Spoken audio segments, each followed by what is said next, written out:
இந்த ரசகுல்லா இல்ல ரசகுல்லா, அத கையில எடுத்தா எப்படி ஜீரா டக்கு டக்கு டக்கு டக்குன்னு சுட்டுமோ அதே மாதிரி நீ பண்ண போற கேசரியில நெய் டக்கு டக்கு டக்கு டக்குன்னு சுட்டணும். அப்புறம் இந்த பாசியில கால வச்சா எப்படி கைன்னு வழுக்குமோ அதே மாதிரி அந்த கேசரிய வாயில வச்சா கைன்னு வழுக்கிட்டு போய் குடல்ல தான் விழணும். யார் குடல்ல? கண்ணம்மா, நான் என் பொண்டாட்டி கிட்ட பேசிக்கிட்டு இருக்கேன், நடுவுல நீ தலையிடாத. உங்க பொண்டாட்டி ஆகிறதுக்கு முன்னாடி இருந்தே நான் இந்த வீட்டுல வேலைக்கு சேர்ந்துட்டேன். உடம்பு பூரா சக்கர வியாதி, ஈ மொச்சுக்கிட்டு இருக்கு. இந்த லட்சணத்துல கேசரியில ஐயாவுக்கு நெய் டக்கு டக்குன்னு சொட்டணும். கண்ணம்மா, நீ சும்மா இருக்க மாட்ட? கோதாவரி, வரவங்கள்ல 4 பேர் 4 விதமா இருப்பாங்க. ஆமாமா. சில பேருக்கு வெங்காய பஜ்ஜி பிடிக்கும், சில பேருக்கு கத்திரிக்காய் பஜ்ஜி பிடிக்கும், சில பேருக்கு வாழைக்காய் பஜ்ஜி பிடிக்கும், சில பேருக்கு உருளைக்கிழங்கு பஜ்ஜி பிடிக்கும். அதனால நீ 4 விதமான பஜ்ஜியும் போட்டுரும்.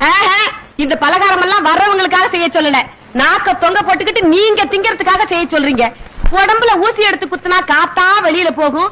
அவ்வளவு வாய்வு வாழைக்காய் பஜ்ஜி உருளைக்கிழங்கு பஜ்ஜி உடம்புக்கு ஒத்துக்குமா? கண்ணம்மா, இதெல்லாம் வாய் இருக்க முடியாம தின்னப்பட வேண்டியது. அப்புறமா திடீர்னு எந்திரிச்சு உட்கார்ந்துகிட்டு கோதாவரி கோதாவரி என் வயித்துக்குள்ள யாரோ ஆட்டோ ரிக்ஷா ஓட்டுற மாதிரி இருக்குன்னு அலற வேண்டியது. நான் கோதாவரி கோதாவரின்னு தான் சொல்லுவேன். கண்ணம்மா கண்ணம்மான்னு உன் பேரை சொல்ல மாட்டேன் இல்லையா? கோதாவரி கோதாவரி